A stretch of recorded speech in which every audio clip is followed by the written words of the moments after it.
Hello everyone, it's Scott, and welcome to Day 5 of Outlaws of Thunder Junction spoiler season. We got only a few cards to talk about today, but remember to like and subscribe to get further content like this and other previews throughout the rest of Outlaws of Thunder Junction spoiler season, and we'll be in some top 10 lists later on next week. So let's dive into today's previews. So first we have Akul the Unrepentant. For 2 black mana and 2 red mana, you get a Scorpion Dragon Rogue that's a legendary creature. He's a 5/5 and has flying and trample. And you can sacrifice 3 other creatures. You may put a creature card onto the battlefield from your hand, activate only as a sorcery and only once per turn. So it's kind of an interesting card that you could, in essence, if you've got a lot of small creatures hanging around, tokens or something like that, you could sacrifice 3 of those creatures and then put Atraxa or something like that onto the battlefield. So I think there's potential application for this in Standard and in other formats as well. We'll just kind of have to see where this fits well. But Rakdos may be looking for a card like this to really speed up a game for them. Next, we got Obeka, Splinter of Seconds. For 1, a blue, a black, and a red mana. You get a legendary creature who's an Orc Warlock and is a 2/5 with Menace. When Obeka, Splinter of Seconds, deals combat damage to a player, you get that many additional upkeep steps after this phase. So if you've got things that are getting you upkeep triggers, like you need to get a stun counter off of something, I think in that kind of case, this is a pretty good card to do that with. But I don't know if there's enough triggers that are upkeep activated to really make Obeka a player in Standard. Next, we've got Goldvein Hydra. For X and a green mana, you get a creature that's a Hydra. It has Vigilance, Trample, and Haste. And Goldvein Hydra enters the battlefield with X+1/+1 counters on it. When Goldvein Hydra dies, create a number of tapped treasure tokens equal to its power.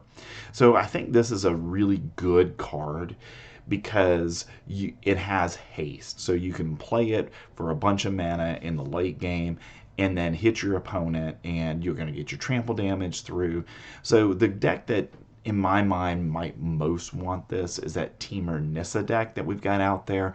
You put 1 or 2 copies of this in that deck and all of a sudden you could give it 20 +1/+1 counters. It attacks once and pretty much wipes out your opponent.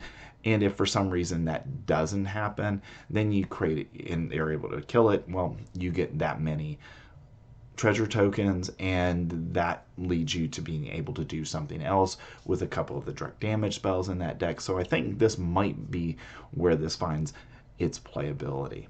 Next, we've got some lower rarity cards from the day, and we've got more spree cards to talk about. So first is Return the Favor. For 2 red mana, you get an instant that has spree, and for +1, copy target instant spell, sorcery spell, activated ability, or triggered ability. You may choose new target for the copy. So I think that there's definitely application for this in red, where you're maybe copying a monstrous rage or something like that, or you're one of your direct damage spells.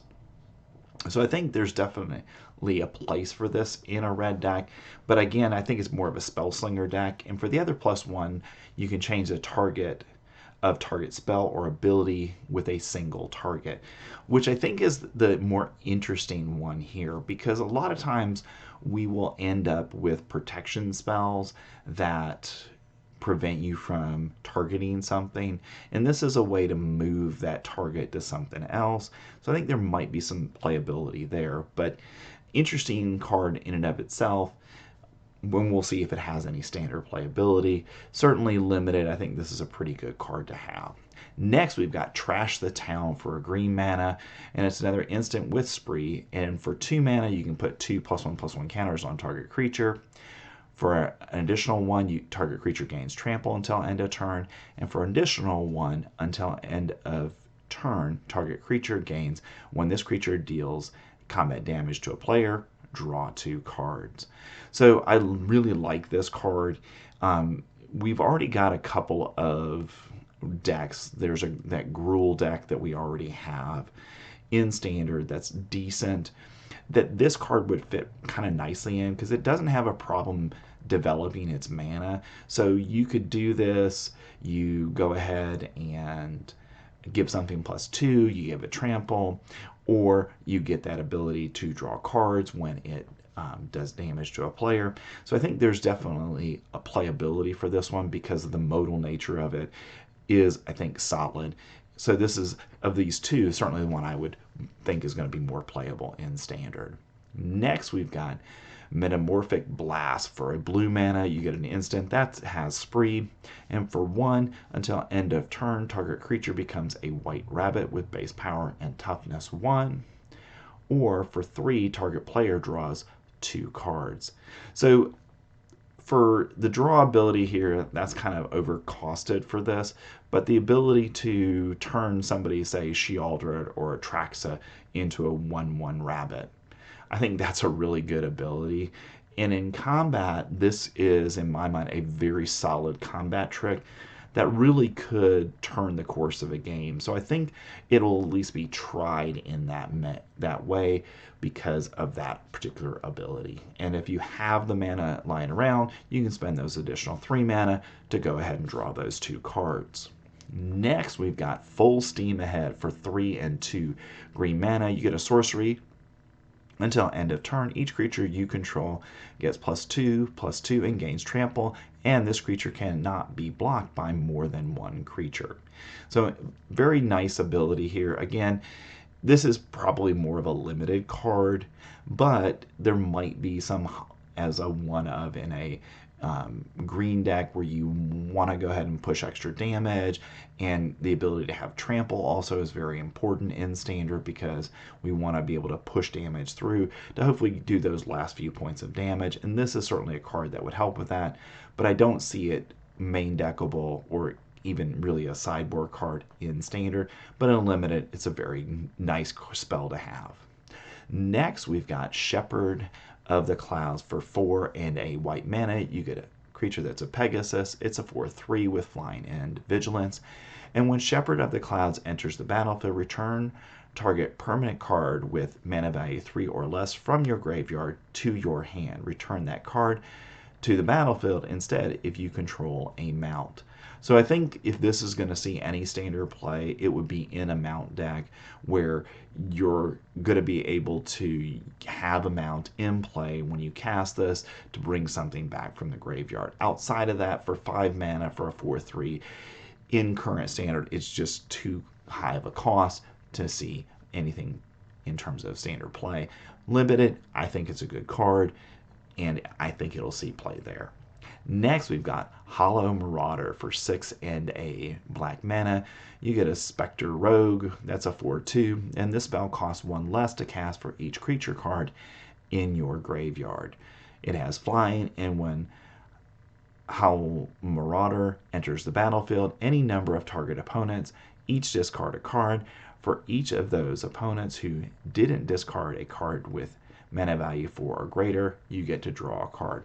So we've already got a pretty good deck in Standard that is a Mills style deck, where you're really trying to build your graveyard up and build your Tarmogoyfs and things like that, because we've got a number of those in Standard already. So I think this is probably an easy card to include in that deck.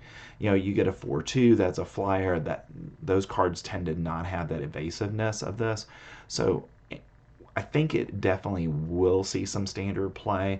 Now, is it a 4 of in a deck? I don't know if it's that much, but a couple copies of this in that kind of a deck, I think, has the ability to push that deck to maybe making it much more of a tier 2, maybe tier 3 deck, rather than being a B or C tier kind of deck. All right, those are our previews for today from Outlaws of Thunder Junction. Not many, but some good cards in there. I really do like those spree cards because I think they offer so much flexibility, and I think Akul, we'll see if that card's playable in Standard. I like the way it's set up, that ability to sacrifice 3 creatures and then go ahead and put maybe an attractor or something like that onto the battlefield, I think is very powerful. So we'll have to see how things work out, but I think we're going to see some of these cards in Standard. Thanks for staying to the end of the video. Remember to like and subscribe to get further content like this throughout Outlaws of Thunder Junction spoiler season. And again, I'll be back with some top 10 lists later on next week. Thanks. I'll see you next time.